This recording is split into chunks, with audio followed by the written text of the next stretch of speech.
आतरु चक्कर को एक तो क्या क्या कहते हैं? जितने भी स्तनधारी है उनकी जो फीमेल है, यानी कि अपन क्या करते हैं, जो स्तनधारी है वो दो प्रकार के होते हैं। 11वीं क्लास में पढ़ा अपन ने, स्तनधारी है वो दो प्रकार के हैं। एक को तो कह रहे हैं अपन प्राइमेट, और एक होते हैं नॉन प्राइमेट। तो जो मानव है वो किस में आ रहा है? मानव किस में आ रहा है? प्राइमेट। यानी कि आतरु चक्कर को परिभाषित करना चाहिए, आतरु चक्कर क्या है? तो अपन क्या कहेंगे, स्तनधारियों की जो प्राइमेट्स होती है उनमें प्रत्येक महीने क्या होता है, एक जननिक प्रक्रिया स्टार्ट होती है। इस जननिक प्रक्रिया को, या जो चक्कर चलता है, साइकिल होता है, इसी को क्या कहते हैं? आतरु चक्कर कहते हैं। अब ये स्टार्ट होता है कब से? किशोरा अवस्था आती है वहां से, और खत्म होता है, एक फिक्स आयु रहती है लगभग 45 से लेके और 50 वर्ष की तक। 45 वर्ष भी हो सकता है, 50 वर्ष तक भी होता है। तो इसके बहुत सारे नाम है। पहली बात तो क्या कह रहे हैं इसको? मासिक चक्कर भी कह रहे हैं इसी को ही, क्योंकि इसकी अवधि कितनी होती है? 1 महीने की, इसलिए इसको क्या करें, मासिक चक्कर भी कह रहे हैं। इसी का नाम क्या है? रज चक्कर भी है। क्यों? इसमें रक्त का स्राव होता है, इस कारण इसको रज चक्कर भी कहते हैं। इसी को क्या कहते हैं? माहवारी भी कहते हैं इसी को ही। और इंग्लिश में बात करें तो MC साइकिल, यानी मेंस्ट्रुअल साइकिल। तो यहाँ कुछ टर्में ध्यान रखने पहले तो, कि जो आतरु चक्कर क्या होता है, इसके कितने नाम है। तो आतरु चक्कर कह दो, या मेंस्ट्रुअल साइकिल कह दो, या मासिक चक्कर कह दो, या रज चक्कर कह दो, या माहवारी कह दो, या रजो धर्म भी कहते हैं इसी को। जैसे रज चक्कर है तो रजो धर्म भी कहते हैं इसी को। ये सभी किसके नाम है? इस आतरु चक्कर के ही नाम। परिभाषा क्या हो गई? स्तनधारियों की जो प्राइमेट्स होते हैं, पहली बात तो होना किसमें ही है, नर में होना या मादा में? तो ये चलेगा किसमें? फीमेल में, महिलाओं में। तो स्तनधारियों की प्राइमेट्स में जो जननिक प्रक्रिया चल रही है उसी को अपन क्या करें? आतरु चक्कर कह रहे हैं। अवधि कितनी है इसकी? अलग अलग महिलाओं में अलग अलग भी हो सकती है। इसका जो एवरेज औसत है वो कितना आता है? 1 माह का। और इसको अपन डिवाइड करते हैं कितने में? 28 दिन में। इसकी अवधि कितनी मानी जाती है? 28 दिन। 28 से 30 भी लिख देते हैं रेंज में। किसी महिला में 30 दिन भी वो लग जाते हैं, और किसी में 28 दिन में भी जाता, 29 दिन भी लग जाते हैं, किसी में 31 भी लग सकते हैं। लेकिन इसका जो एवरेज औसत निकाला गया वो कितना है? 28 दिन। तो अपने को अवधि पूछ ले कि आतरु चक्कर की अवधि कितनी होती है, तो अपने को 28 दिन बताने। क्या काम होगा इसमें? प्रत्येक माह में क्या होता है? 28 दिन में क्या हो गया? 1 माह हो गया पूरा। तो प्रत्येक माह में क्या होता है? एक अंडाणु क्या होता है? रिलीज होता है। और इसके साथ में क्या होता है? रक्त भी निकलता है। अपने जो महिलाएं हैं उनमें 2 अंडाशय हैं, तो यहाँ एक ही अंडाणु निकल रहा है फिर भी। तो 1 माह में एक ही अंडाशय क्या करता है? अंडाणु रिलीज करता है। अगले माह में जो दूसरा अंडाशय है वो अंडाणु रिलीज करेगा।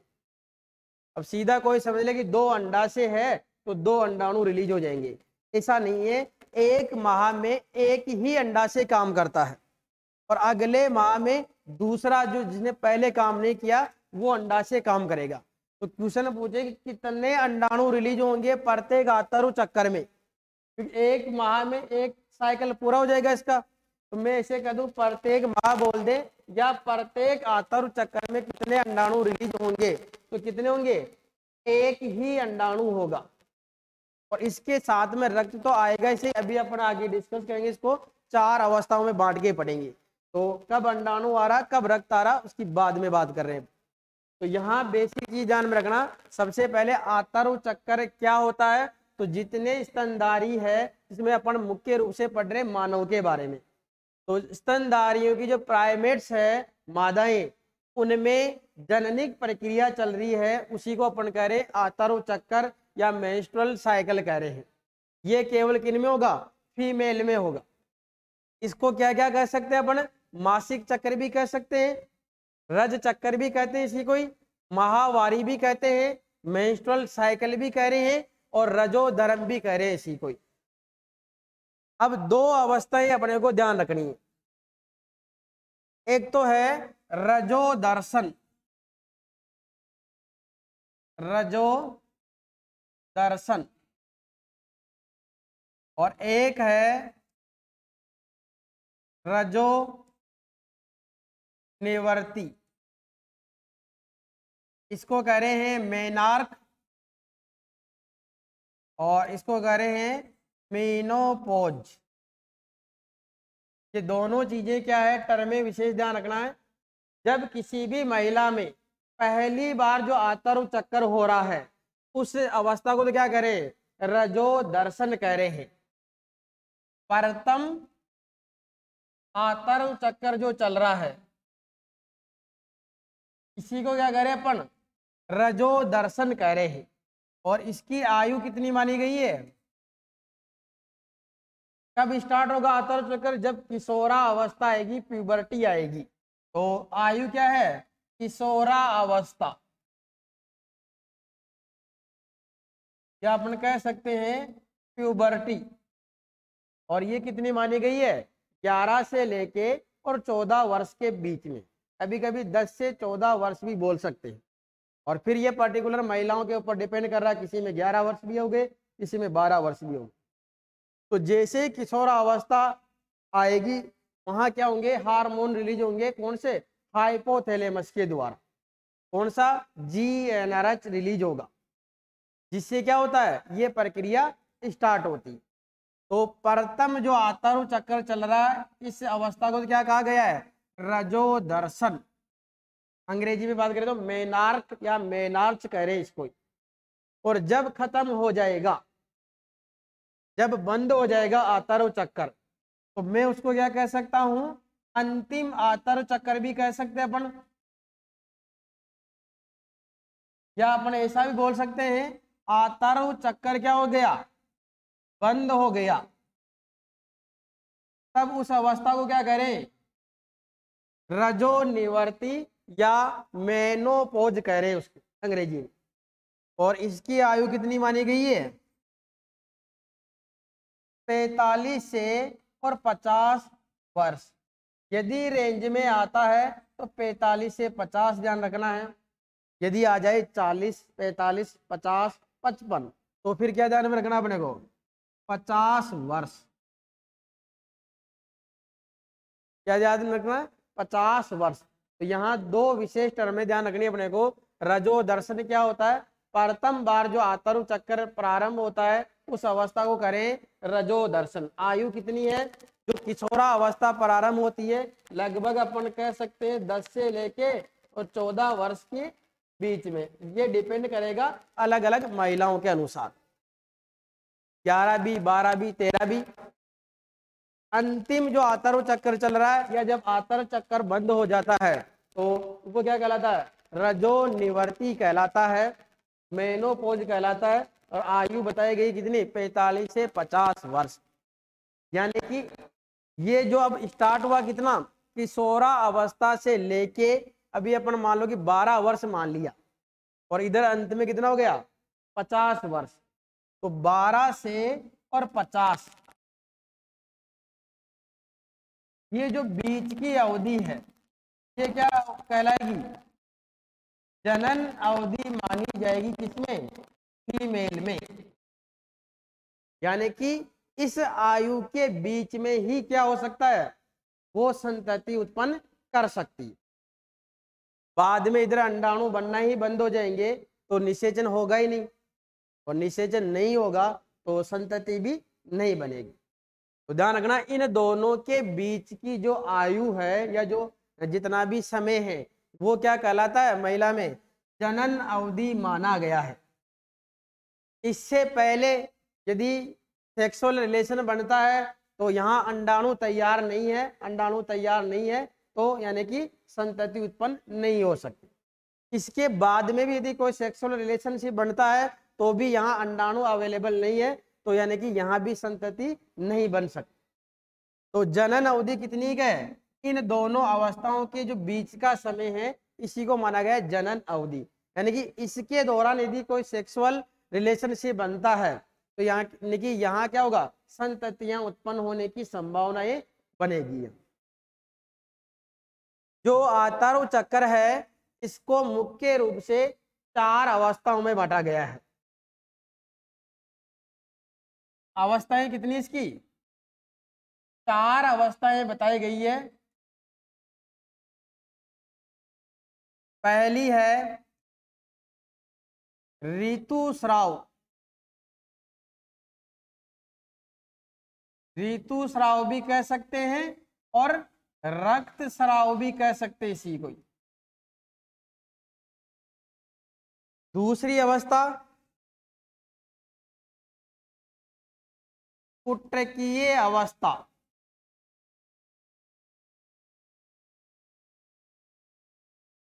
दूसरी अवस्था कौन सी है, कुट्टकीय अवस्था। तीसरी अवस्था कौन सी है, अंडोत्सर्ग, अंडोत्सर्ग। और जो चौथी अवस्था है वो है ल्यूटियन अवस्था या प्रावस्था। तो 4 अवस्थाएं हैं। समय कितना अपने पास में, 0 से लेके और 28 दिन का। तो ये एक कॉम्प्लिकेटेड प्रक्रिया है, यानी कि यहाँ अलग अलग प्रकार के हार्मोन इसमें भाग लेते हैं। उनका जो लेवल है वो समय समय पर बढ़ता और घटता रहता है, जिससे अलग अलग प्रकार की क्या होती है, घटनाएं होती है। सबसे पहले बात करें अपन कौन सी, ऋतुस्राव या रक्तस्राव अवस्था क्या होती है। ये पहली अवस्था मानी गई है कौन सी, 0 से लेके और 5 दिन तक। औसतन कितने दिन तक रहती है, 3 दिन तक रहती है, लेकिन किसी किसी महिलाओं में 4 दिन भी हो जाते, 5 दिन भी हो जाते, और फिर भी कभी बीमारी के कारण क्या होता है 5 दिन से ज्यादा भी जा सकते। तो औसतन अवधि कितनी इसकी, 0 से 5 दिन की जो अवस्था है वो है ऋतुस्राव या रक्तस्राव। अब इसको रक्तस्राव अवस्था क्यों कहा गया है, ब्लीडिंग स्टेज क्यों करें इसको, कि जब अपन ने पढ़ा कौन सा, मादा जनन तंत्र पढ़ा है, तब अपन ने क्या पढ़ा था, जो गर्भाशय है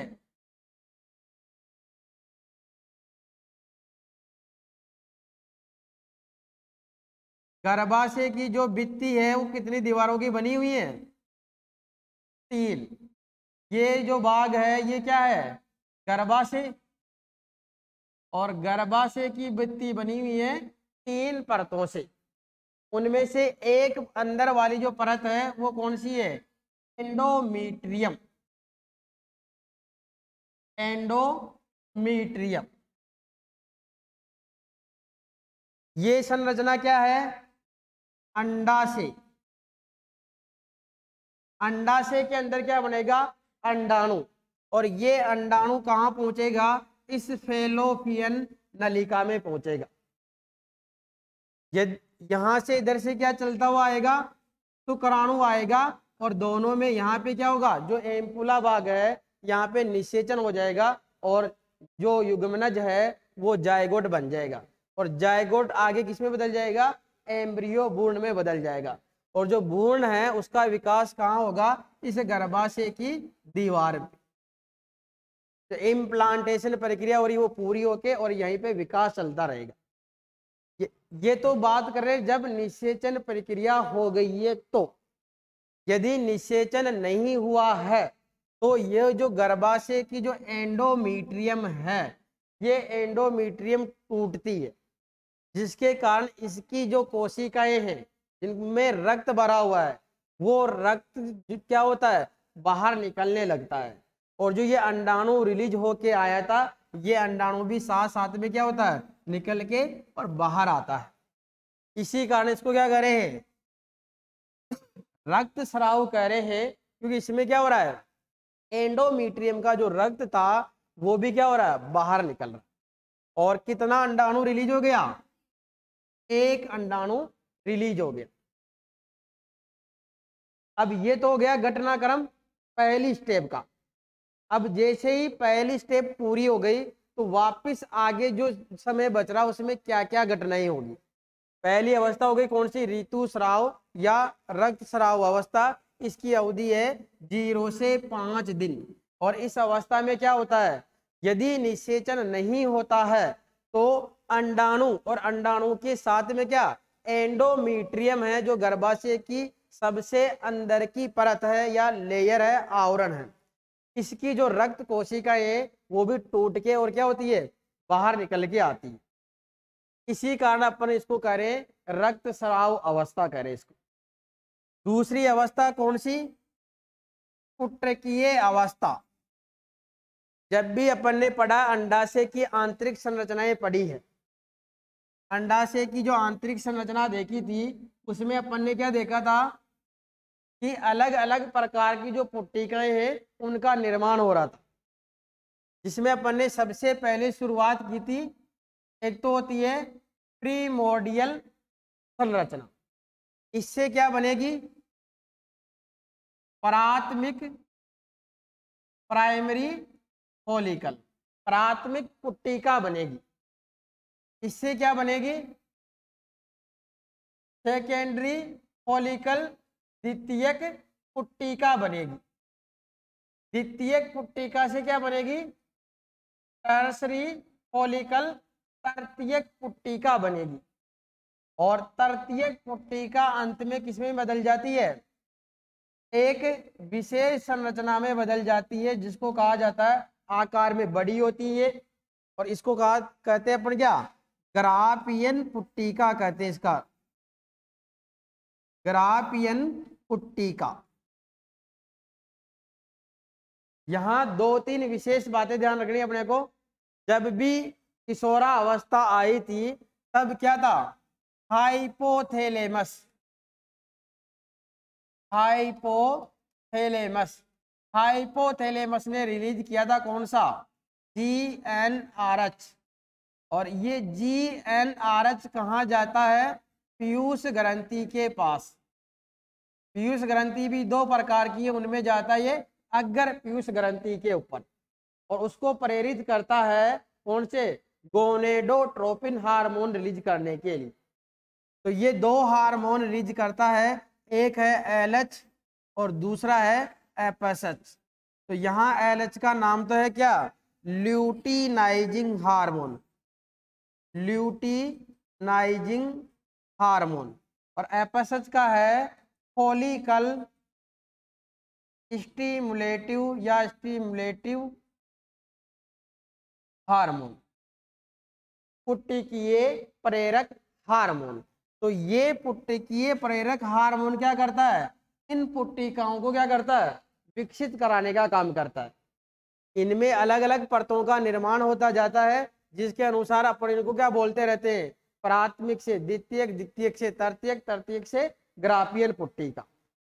तो ये जो अवधि है यहाँ से लेके और यहाँ तक की अवधि कितनी, 5 दिन तक तो वहां हो गया। तो ये बात कर रहे हैं अपन 5 के बाद में 6 से लेके और 13वें दिन की बात कर रही।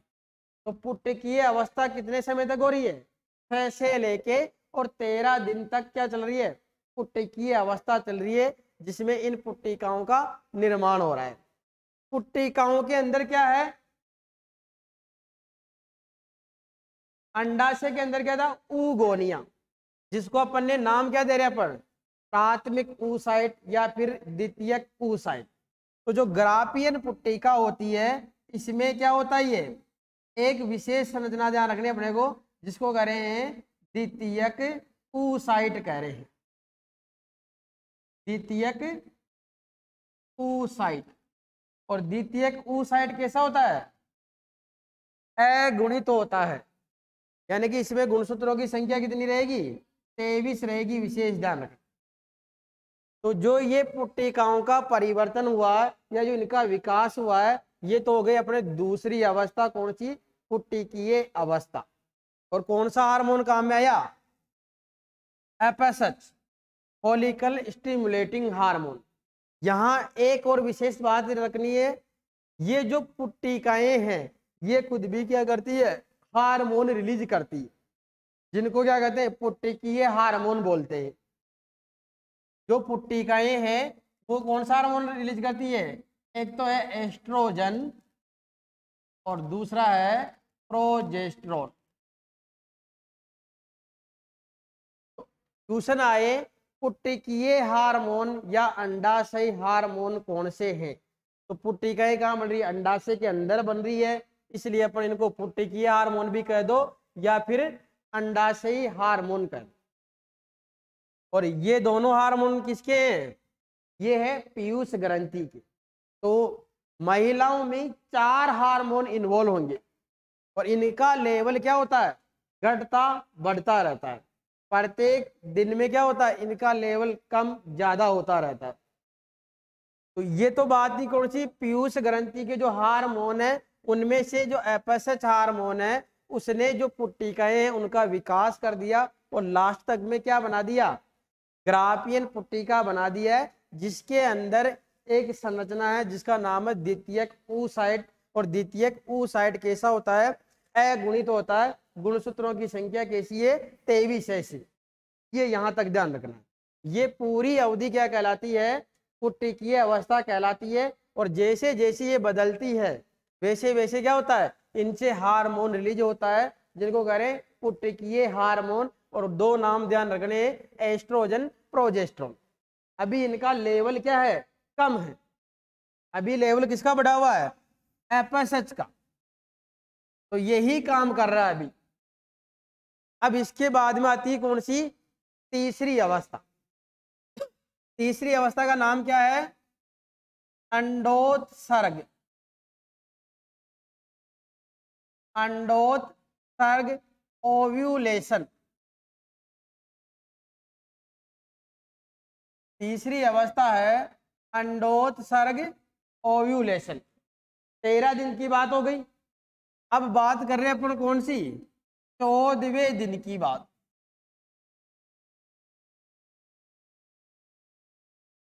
इस 14वें दिन क्या होता है? जो एलएच हार्मोन था, ल्यूटिनाइजिंग हार्मोन था, इसका जो स्तर है, लेवल है, वो अचानक क्या होता है? बढ़ जाता है। यानी कि सबसे ज्यादा मात्रा में स्रावित होता है एलएच हार्मोन 14वें दिन। तो इस अवस्था को क्या कहते हैं? इसको कहते हैं एलएच सर्ज।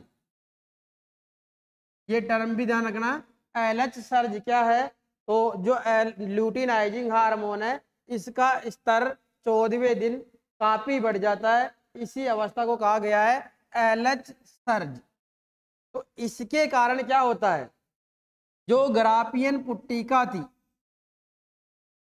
ग्राफियन पुट्टिका के अंदर क्या था? द्वितीयक oocyte था, सेकेंडरी oocyte।